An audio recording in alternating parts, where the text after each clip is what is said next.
বিসমিল্লাহির রহমানির রহিম।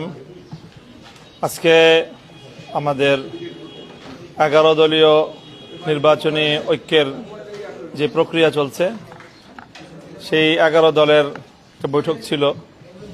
আমরা শীর্ষ বৈঠকের এই আয়োজনটা খুবই তাড়াহুড়ার মধ্যে এবং একটু ক্রিটিক্যাল সময় নির্ধারণ করতে হয়েছে। নেতৃবৃন্দ দেখা গিয়েছে অনেকেই সারা রাত এগুলো নিয়ে দৌড়ঝাঁপ করেছেন, আলোচনা করেছেন।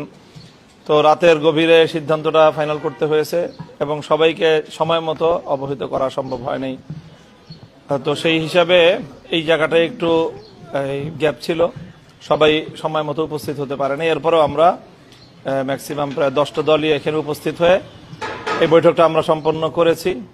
ইসলামী আন্দোলনের সাথেও নেতৃবৃন্দের সাথে আমাদের কথা হয়েছে, বৈঠকের আগ দিয়ে বৈঠকের মধ্যে থেকেও আমাদের কথা হয়েছে এবং আমরা আশা করছি যে আমরা একসাথেই রাত 8টায় আমাদের প্রেস কনফারেন্স হবে ডিপ্লোমা ইঞ্জিনিয়ার্স ইনস্টিটিউশনে।